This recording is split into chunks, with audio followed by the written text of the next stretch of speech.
चलिए, स्वागत है आप सभी का इस सत्र में। अभी हम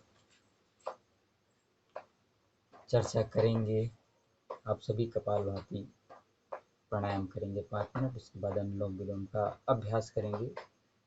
पहले भी बताया, जो पचे नहीं वो खाना नहीं, जहाँ डर नहीं वहाँ जाना नहीं।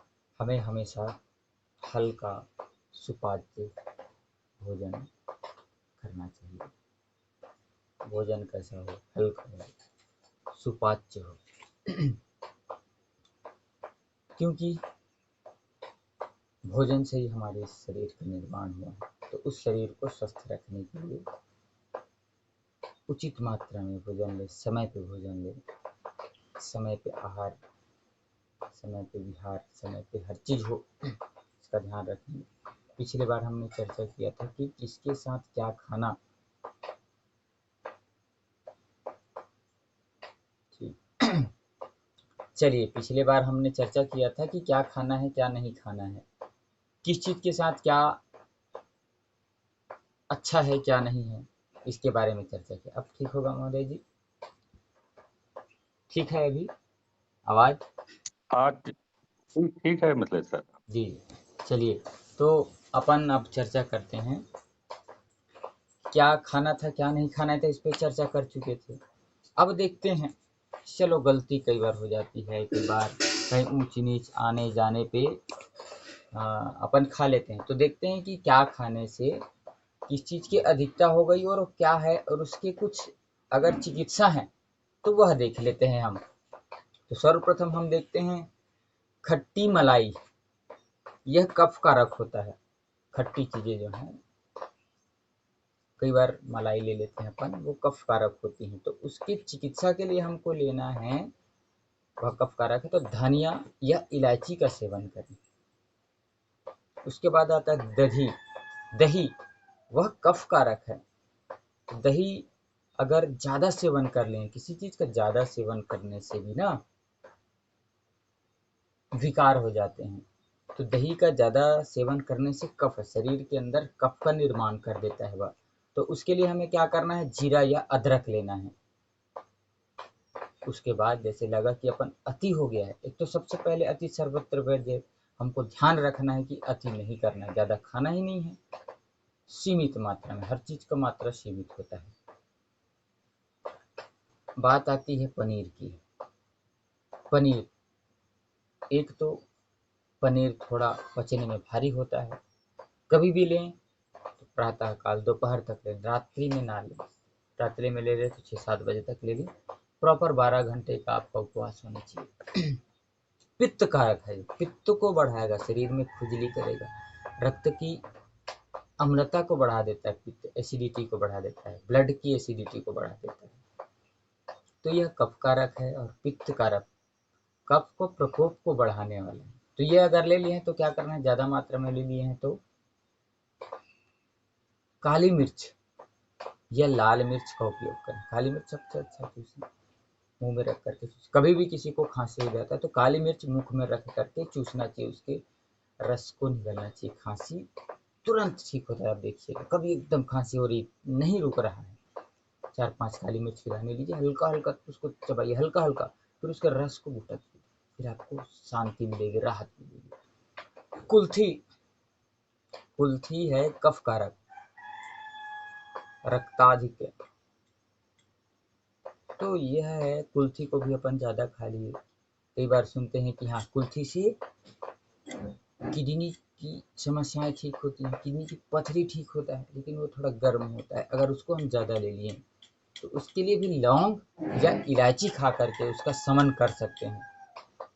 जौ, जौ बहुत अच्छा है। जौ, गेहूं के पीछे हम हाथ धो करके पड़े, जौ आदि का उपयोग हमको करना चाहिए। जौ भी कफ कारक है, अगर अत्यधिक ले लिए तो। हल्दी या सरसों के बीज या तो फिर जीरा ले लीजिए उसके लिए, तो ठीक करेगा। गेहूं, गेहूं कफ कारक होता है, अत्यधिक लेने से। अदरक का टुकड़ा उसके साथ लेने से उसके बाद तो वह ठीक होता है। अब बारी आती है चावल की। चावल भी जो होता है वो कफ कारक होता है। तो इसके लिए लौंग या काली मिर्च के दाने लेने हैं, क्योंकि कफ का शमन करने की ताकत काली मिर्च के पास है, लौंग के पास है। तो चावल जिसको हम भात बोलते हैं, पकने के बाद वो भात हो जाता है, अगर कच्चा है नहीं पका है तब वह चावल है। इस बातों को कुछ बातों को हमको ध्यान देना चाहिए। चावल चावल बोल देते हैं, ऐसा नहीं। अब है सब्जियां, फली वाली सब्जियां जैसे वात कारक होती हैं, सेमी इत्यादि है, तो यह वात कारक है। वात मतलब वायु को बढ़ाने वाला। वात, वात से आता है वायु,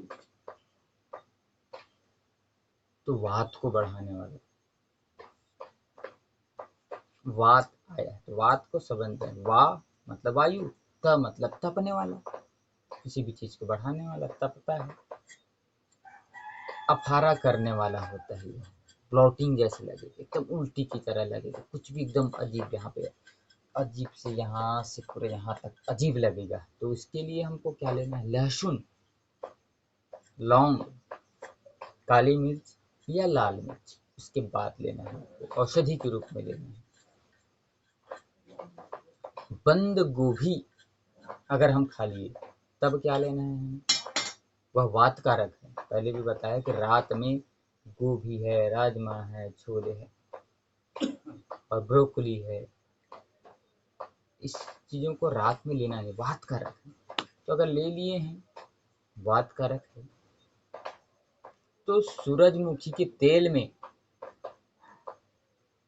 हल्दी तथा सरसों के बीज के साथ पकाकर सेवन करना चाहिए। क्या करना चाहिए? बंद गोभी अगर अपन ले लिए हैं तो सूरजमुखी का तेल जो होता है उसमें हल्दी तथा सरसों के बीज को पकाना है और उसका सेवन करना है, तब आपका वात जो उस सब्जी से बढ़ा है वह कम होगा।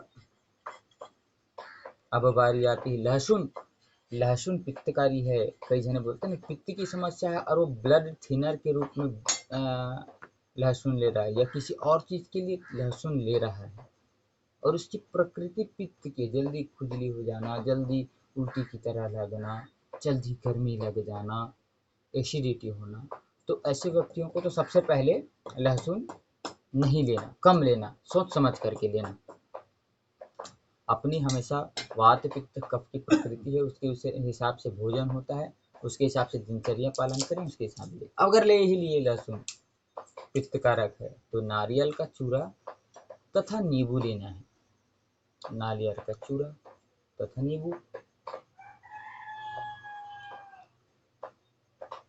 सलाद ले लिए अत्यधिक मात्रा में, कई बार होता है, तो वात कारक है। जैतून का तेल या नींबू के रस का सेवन करना चाहिए। जैतून का तेल नींबू के साथ सेवन करना चाहिए। जैतून के तेल की बहुत महत्ता है। महोदय जी ने आपको पहले भी अगर फिजिकल क्लास में बताया होगा तो बहुत अच्छा उसके गुण होते हैं। प्याज, प्याज है दाह कारक। दाह मतलब जलन करने वाला। गर्मियों के दिन में हम ले लेते हैं, लेकिन दाह करने वाला, जलन करने वाला होता है। लवण, नमक, नींबू, दही तथा सरसों के बीज, इसके लेने से इसकी दाह कारक क्षमता कम होती है, क्योंकि किसी भी पदार्थ के, किसी भी तत्व के अपने अपने गुण होते हैं, उन गुणों के हिसाब से वह कार्य करता है। आलू, आलू सर्वथा वात कारक है, रात में तो बिल्कुल ही नहीं लेना चाहिए। आलू लेना है जिसको पुष्टि कारक करना है। आलू को आग में उबाल दीजिए, हल्का उसके परत को छिल निकाल करके खाइए। आलू हल्का से नमक, पुष्टि कारक होगा। लेकिन उसी आलू को अगर हम तल करके फ्राइड करके खाते हैं तो वो कैंसर कारक है। तो आलू का संग देख करके खाना। आलू कभी भी डीप फ्राई करके नहीं खाना, बिल्कुल भी नहीं खाना, भूल कर भी नहीं खाना। ये बात आज से निवेदन है कि ये कैंसर कारक होता है। तो उसको एकदम, हम लोग की आदत होती है डीप फ्राई, एकदम आलू को कर दिए और रोटी मस्त घी चिपड़ा हो उसके साथ खाते हैं, तो वह शरीर को नुकसान करने वाला, सर्वथा नुकसान करने वाला है। तो इस बात का हमेशा ध्यान रखें। आलू कभी भी अगर खाना ही है तो दोपहर तक खा ले, क्योंकि वात कारक है, और उसको उबाल करके हल्का हल्का वाला, ज़्यादा नहीं। ज़्यादा करेंगे तो उसमें केमिकल रिएक्शन होता है, आलू को डीप फ्राई करने से केमिकल रिएक्शन होता है, और वो कंटिन्यू करने से वो कैंसर कारक हो जाता है। तो यह चीज़ आपको ध्यान रखना है। तो उसके लिए क्या करना है, घी के साथ काली मिर्च के दाने लेने हैं। घी के साथ काली मिर्च तरल होकर गले संबंधी समस्याओं को भी घी और काली मिर्च ठीक करता है। आलू तो लेना ही नहीं है, रात मतलब डीप फ्राई नहीं लेना है। एक तो त्याग करना है रात्रि के समय। रात्रि का भोजन बहुत ही रिस्ट्रिक्शन भरा होता है। रात्रि में आप संभल करके खाइए, भोजन को पहचानना है। टमाटर यह है कफ कारक है। डेढ़ टमाटर की चटनी के साथ खा लिए, कच्चा टमाटर खा लिए सलाद के रूप में। तो नींबू या जीरा ले लीजिए आप, तो आपका पाचन कर देगा। मक्खन व नाशपाती जो जिसको कहते हैं हरा होता है, जिसको अपन पाचन तंत्र को ठीक करने के लिए, कब्ज आदि को दूर करने के लिए लेते हैं, तो उसको कहते हैं। तो वह कफ कारक होता है, तो उसको अगर ले लिए हैं, हरा होता है। हल्दी, नींबू, लहसुन या काली मिर्च, इसको लेकर के हम उसके जो उपद्रव करने वाले तत्व हैं उसको कम कर सकते हैं। केला भी कफ कारक है, तो इसके लिए इलायची को बहुत अच्छे से पकाता है। कहते हैं केला अगर रखे हुए हैं तो केला को जल्दी वो करना है, सड़ाना है, करना है, तो उस पर 2-4 इलायची रख दीजिए।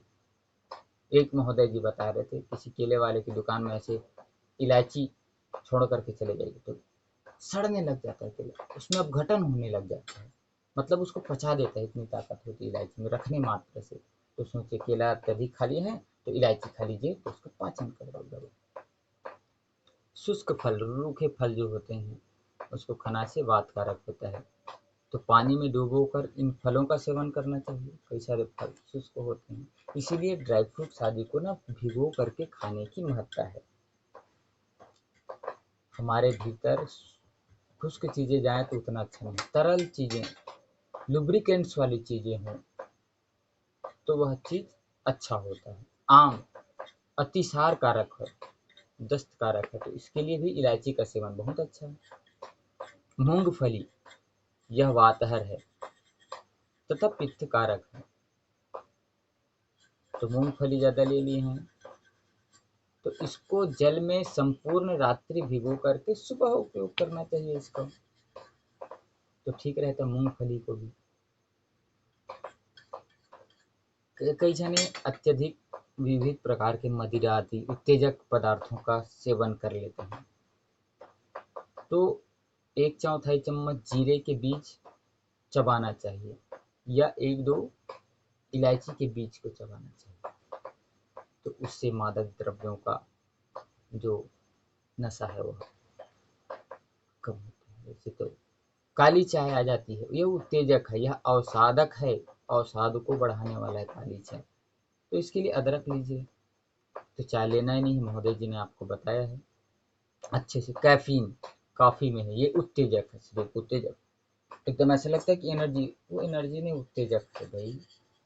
जायफल का चूर्ण का सेवन करने से या इलायची का सेवन करने से जो हम कैफीन ले लिए हैं कॉफ़ी के माध्यम से, उसका समान होता है। चॉकलेट यह उत्तेजक होता है, तो चॉकलेट भी ले लें तो इलायची या फिर जीरा बहुत अच्छा होता है, जीरा का ले सकते हैं।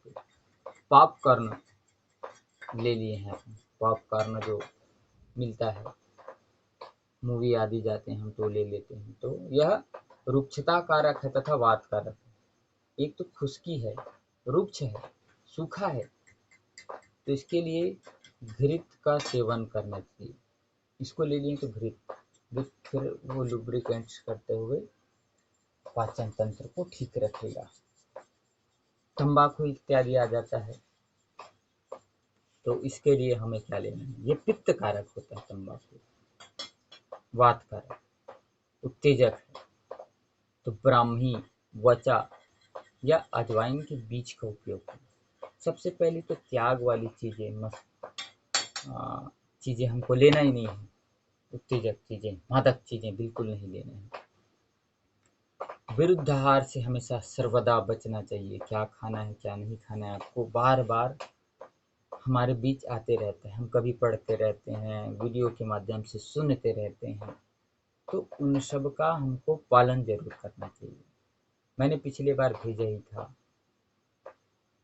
और कई सारी चीज़ों के साथ कई सारी चीज़ें हितकर होती, उसको भी लेना चाहिए। संग दोष एक तो बिगाड़ता है, और संग के जो फायदे हैं, जैसे एक समय था सचिन और गांगुली की जोड़ी अच्छा बना, दूसरे के साथ भेज देंगे से नहीं बनता था, बिगड़ जाता था। तो संग दोष भी बनाता है, संग का जो प्रभाव है वो बिगाड़ भी देता है। संग दोष बिगाड़ता है, संग दोष बनाता भी है। किसी चीज़ के साथ किसी तत्व की मिलावट अच्छा होता है, और किसी चीज़ के साथ उसी चीज़ के साथ दूसरे तत्व की मिलावट उस चीज़ को बिगाड़ देता है। अच्छे लोगों के संग रहने से अच्छा होता है, और बुरे लोगों के संग रहने से बुरा होता है। तो ऐसे ही कुछ अच्छे अच्छे लोग हैं, अच्छे अच्छे तत्व हैं, उनका हमारे जीवन में उपयोग करना है। अच्छी आदतें हमको तो